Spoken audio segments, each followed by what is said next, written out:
श्री स्वामी समर्थ महाराज मित्रों, श्री विद्यापीठम में आप सभी साधुओं का स्वागत है। श्री विद्या, श्री ललिता त्रिपुर सुंदरी, श्री यंत्र, इनके बारे में बहुत सारे लोग छोटी मोटी जो विषय है, नॉलेज है, वो जानते ही होंगे।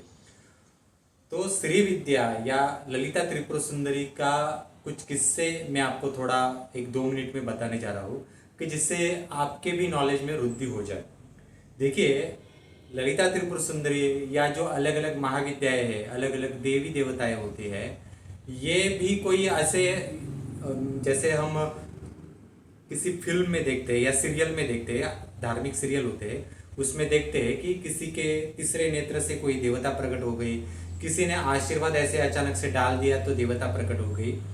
तो ऐसा एग्जैक्टली कहीं कुछ होता नहीं है, उनके जगत में भी नहीं होता। जैसे हमारे जगत में 9 महीने गर्भ में बच्चा रह के ही वो जन्म लेता है, प्राणियों में भी एक ठराविक काले मर्यादा होने के बाद ही बच्चा जन्म लेता है। उसी प्रकार से मतलब अंडा भी है तो अंडे को उतने दिन हीट पे रखना पड़ता है, उसके बाद ही वो पशु मतलब पक्षी जो कुछ होगा वो आएगा, जन्म लेगा। उसी प्रकार से देवताओं का जगत भी जो है वो हमारी तरह ही है, बस काल मर्यादा, काल गणना या काल चक्र जो है वो अलग अलग है। एक काल चक्र में अलग अलग काल चक्र होते हैं। जैसे कि स्त्री विद्या में पहले ललिता त्रिपुर सुंदरी का काल चक्र हमें समझ के लेना आवश्यक है। जब हम ललिता त्रिपुर सुंदरी का काल चक्र समझेंगे तब हमें जाके हमारे ब्रह्मांड का काल चक्र समझ में आएगा। हमारे ब्रह्मांड का काल चक्र मतलब क्या है कि 24 घंटे, दिन रात, 365 दिन जो होते हैं उसका एक साल, तो इस तरह से हमारा काल चक्र है। तो इससे कई गुना जो अधिक है वो मतलब ललिता त्रिपुर सुंदरी का काल चक्र है। तो एक काल चक्र के अंतर्गत दूसरा काल चक्र, दूसरे के अंतर्गत तीसरा काल चक्र। अब जैसे हमारे मनुष्य या हमारा जो ब्रह्मांड है, इसका जैसे 365 दिन का गणित जो है हमने हमारे पृथ्वीवासी लोगों ने हमने बिठा दिया।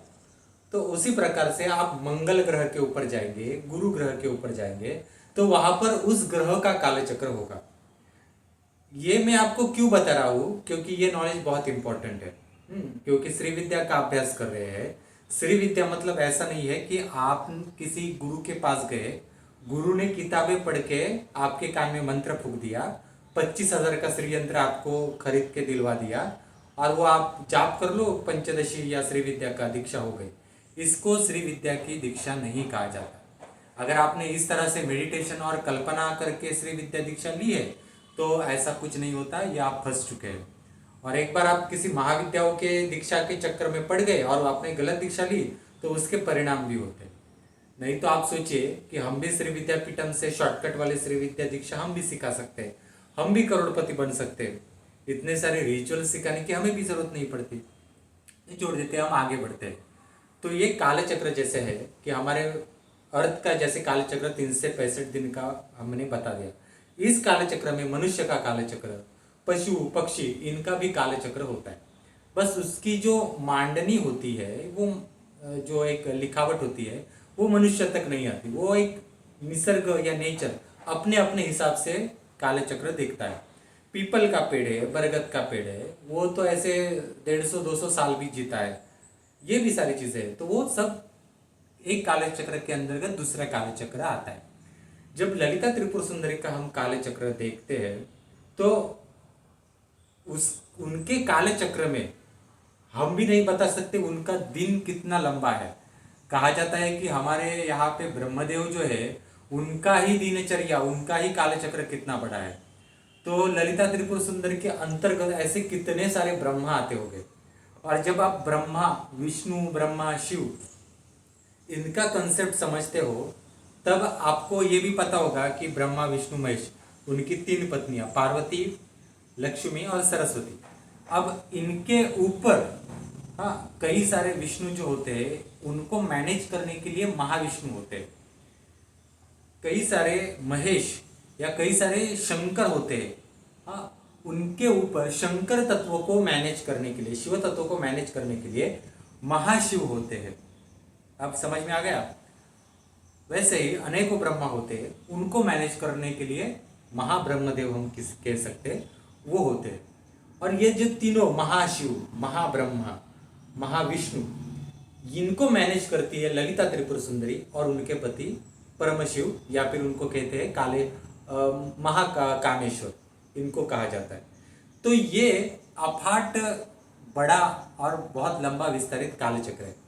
जब आपको ये विस्तार और ये कालचक्र समझ में आएगा तो कहीं थोड़ा थोड़ा जो है वो श्री विद्या क्या है वो समझ में आएगा। अब लोग क्या करते हैं, आए दिन हमने श्री विद्या की दीक्षा ले ली, हमने बगलामुखी की दीक्षा ले ली। कहाँ से ले ली? तो कोई गुरुजी थे, उन्होंने कान में मंत्र फूंक दिया, 1.25 लाख का जप करने के लिए कह दिया। अब मित्रों, सारे काम अगर बगलामुखी, महाकाली और ललिता त्रिपुर सुंदरी ही करना शुरू कर दे एक मंत्र के द्वारा, तो पार्वती के और सती के इतने रूपों का विभाजन हमारे भारतवर्ष में हो चुका है, और इतने लोगों के परिवारों की पार्वती माता या सती अलग अलग रूपों में कुल देवी बन के है। विंध्याचल, हिंगला, सप्तशृंगी, रेणुका देवी और कांगड़ा की या फिर अलग अलग ज्वालामुखी देवी है। ऐसी अनेकों देवियां हैं। तो ये देवियों की निर्मिति क्यों हुई है? अगर ललिता और बगलामुखी जो है उनके ही मंत्र लेकर अगर साधना ही करनी है और वही प्रसन्न होकर सब कुछ देखने वाली होती, तो मित्रों कि ये सारे जो देवियां मैंने आपको बताई जो सती के द्वारा निर्मित हो चुकी है, कुछ लक्ष्मी के द्वारा निर्मित हो चुकी है, तो उनकी निर्मिति ही नहीं हो पाती। तो सारे घरों में किसी की बगलामुखी कुल देवी होती, किसी की ललिता की कुल देवी होती। तो पहले ये पार्श्वभूमि हमें समझ के लेनी पड़ेगी कि जो अचानक से उठकर लोग कहते ना कि भोग मोक्ष मिलेगा, ललिता की साधना ही लो। अचानक से लोग उठ के कहते हैं कि हमें पॉलिटिक्स में यश मिलेगा, शत्रु विनाश हो जाएगा, तो बगलामुखी की साधना ले लो। तो ये सारे के सारे एक भ्रमित कल्पना है मित्रों। अगर इस तरह से शॉर्टकट दीक्षाएं लेकर या दीक्षा देकर ये सारी क्रियाएं हो जाती, तो मेरी अभी उम्र 34 है। मैं 4 साल पहले उम्र के 30 साल जब थे तो मैं ही करोड़पति बन जाता, मेरे पास भी 20-25 करोड़ हो जाते। परंतु ऐसा कुछ होता नहीं है। तो इसका थ्योरी आपको समझ में आना बहुत आवश्यक है। श्री विद्या, बगलामुखी, महाकाली, इनके विषय में लोगों ने जो भ्रामक कल्पना पाल के रखी है वो पहले दूर करनी बहुत आवश्यक है। हम आ रहे थे कालचक्र के ऊपर। अब जैसे हमारे जीवन में घटनाएं होती है तो उस प्रकार से, और हमारे जीवन में घटना घटित होने के लिए 24 घंटों का एक दिन होता है, एक साल होता है 365 दिन का, ये समय दिया है। उसी प्रकार से शिव पार्वतियों का भी उनका कालचक्र है, और उनसे ऊपर महाविद्याओं का कालचक्र तो कितना बड़ा और कितना विस्तारित होगा, इसकी कल्पना ही हम नहीं कर सकते। आप सोचिए, तो हम शिव पार्वती तक ही नहीं पहुंच पाए हैं। कहा जाता है कि अगर आपको भगवान शंकर जो पार्वती के पति है उन तक पहुंचना है तो आपको मनुष्य जन्म के 3 मनुष्य जन्म चाहिए, उतना पुण्य चाहिए, और वो पुण्य इतना इकट्ठा हो जाएगा तब जाके भगवान शिव के पास आप पहुंच पाएंगे। ललिता तो बहुत दूर की बात है, मतलब ललिता तो कई कोस दूर की बात है, तो आप यहाँ शिव तक ही नहीं पहुंच रहे। तो भगवान शिव आप छोड़ दीजिए, आप अपने कुलाचार और कुल देवी जो है वहां तक तो पहुंचे एक जन्म में, वहां तक भी नहीं पहुंच रहे हम, और सीधा जबान जो है मुंह को लगा देते हैं और बगलामुखी और शिव की, बगलामुखी और धुमावती ललिता की हम बातें करते हैं। जैसे हमारे जीवन में घटना घटित होती है उसी प्रकार से ललिता, बगलामुखी इनके जीवन में भी घटनाएं घटित होती है। तो हमारे ललिता त्रिपुर सुंदरी जो महाविद्या है श्री विद्या की, इनका जीवन और कार्य क्षेत्र, उनका जो कार्यकाल और कालचक्र जो है समय, ये बहुत विस्तारित है। इसमें हमारी पृथ्वी और हमारा मनुष्य या हमारा जो ब्रह्मांड है एक कण के बराबर है, ठीक है। और उस कण में ललिता त्रिपुर सुंदरी के जीवन चरित्र का जो सिर्फ भंडासुर है, कहा जाता है ना ललिता त्रिपुर सुंदरी में भंडासुर वधोद्युक्त बाला, भंडासुर वधोद्युक्त एक शब्द आता है। तो ये भंडासुर वधोद्युक्त मतलब क्या है कि ब्रह्मांड पुराण, ललितोपाख्यान, त्रिपुरा रहस्य ये ग्रंथ पढ़ेंगे और ललिता त्रिपुर सुंदरी ये शब्द जब आता है तब ललिता के साथ भंडासुर नाम के असुर का भी शब्द आता है, क्योंकि ललिता ने भंडासुर का वध किया था। वो कथा जो है वो हमारे जगत में बहुत प्रसिद्ध है, ये आप जानते ही होंगे। तो क्या सिर्फ ललिता त्रिपुर सुंदरी के जगत में कुछ मतलब ललिता ने अपने जगत में और कार्यकाल में सिर्फ भंडासुर का ही वध किया था क्या? क्या भंडासुर नाम का एक ही असुर ललिता त्रिपुर सुंदरी के जगत जीवन में आया था क्या? जो हमारे जगत में वो कथा बताई जाती है, उसके विषय में मैं बात कर रहा हूँ। थोड़ा सा नॉलेज आपका बढ़ा रहा हूँ, क्योंकि श्री विद्या में बहुत सूक्ष्म लेवल पे नॉलेज लेना आवश्यक है। तो एक्चुअली अगर ललिता त्रिपुर सुंदरी का जीवन की बात करें तो उसमें जैसे मैंने आपको बोला ना, हमारा पृथ्वी और हमारा ब्रह्मांड तो एक कण के बराबर है। तो किसी किसी अन्य ब्रह्मांड में ललिता त्रिपुर सुंदरी ने भंडासुर की जगह पे और कोई असुर का वध किया होगा, तो वो असुर का वध हमारे ब्रह्मांड में उसका नाम भी नहीं आया होगा।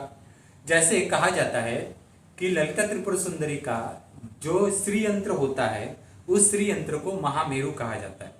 तो यह महामेरु मेरु पर्वत से आया है।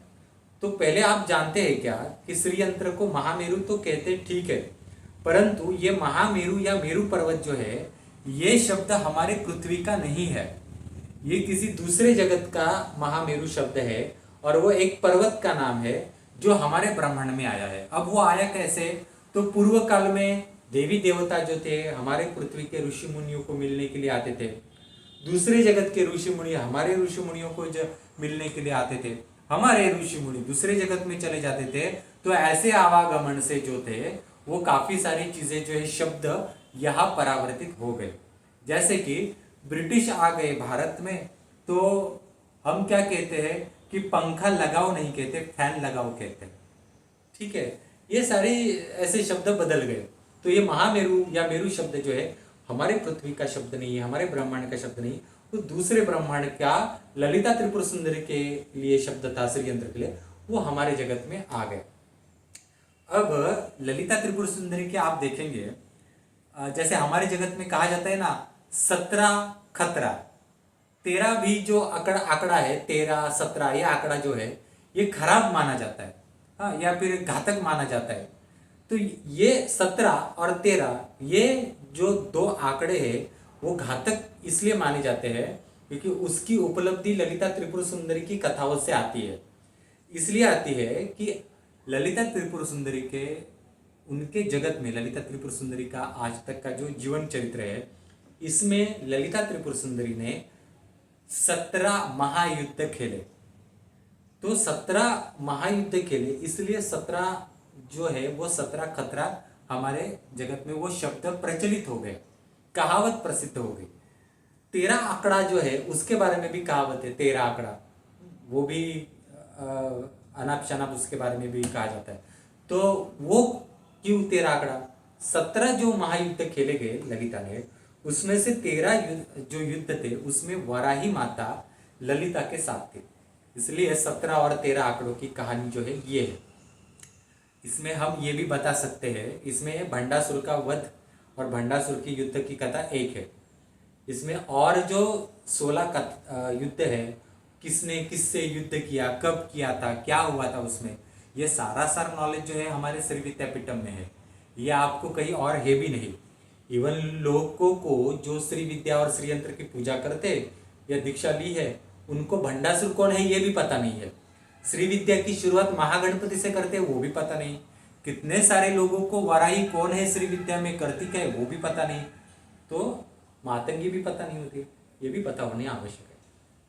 उसमें से एक झलक आपको मैं बताता हूँ कि जो 17 है युद्ध हुए, उसमें से एक युद्ध जो हुआ ना, ये छाया ललिता के साथ एक युद्ध हुआ था, ललिता त्रिपुर सुंदरी का। छाया ललिता कौन है? तो छाया ललिता मतलब देखो, जब ना हम चलते हैं और हम जब चल रहे ना तो हमारे साथ हमारी परछाई चलती है, तो हमारी परछाई होती है, तो उस परछाई की भी जो जमीन के ऊपर पड़ती है, उस परछाई की भी विद्या होती है।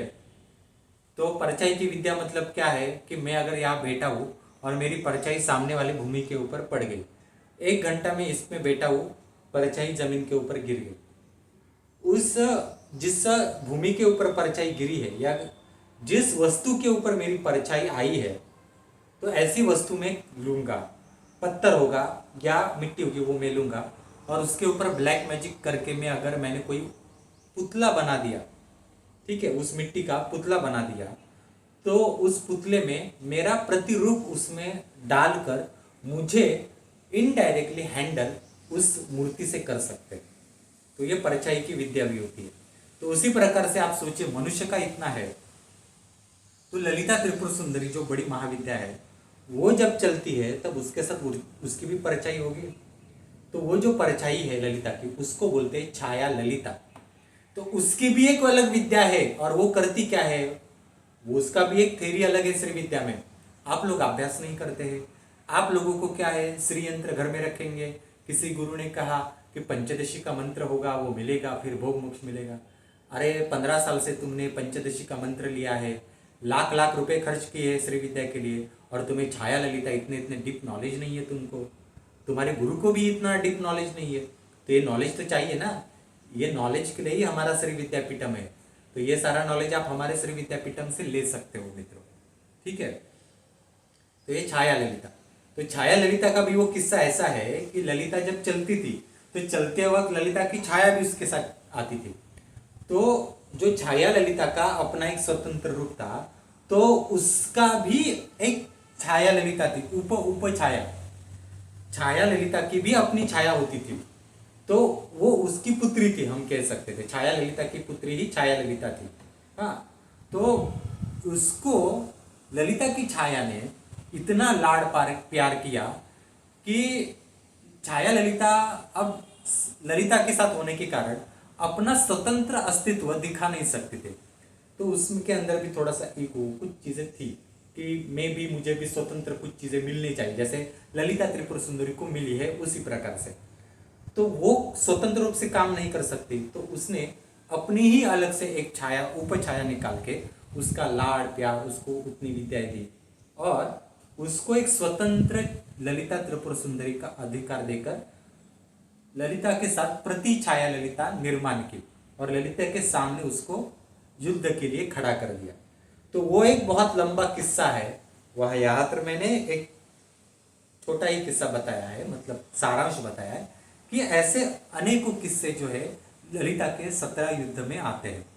एक छाया ललिता का है, एक संशक्य नाम का असुर था, तो संशक्य नाम का एक मछली थी, उसका भी है। उसके बाद कुबेर का युद्ध जो ललिता त्रिपुर सुंदरी के साथ हुआ, उसका भी है। अब ये कुबेर इंद्र वाला कुबेर नहीं है, या देवी देवताओं वाला कुबेर नहीं है, या लक्ष्मी के साथ बैठता है वो कुबेर नहीं। ये कुबेर अलग कुबेर है, मतलब ललिता के जगत का कुबेर है वो। अब ललिता के जगत के देवी देवताओं की ताकत यहाँ के देवी देवताओं से कई गुना अधिक होती है।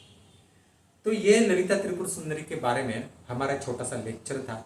आपको कैसा लगा जरूर बताइए। हमारा यूट्यूब चैनल शेयर कीजिए, सब्सक्राइब कीजिए, और आपको हमारे यहाँ से सीखना है तो डिस्क्रिप्शन बॉक्स में कोर्सेज के लिंक दिए गए हैं। धन्यवाद।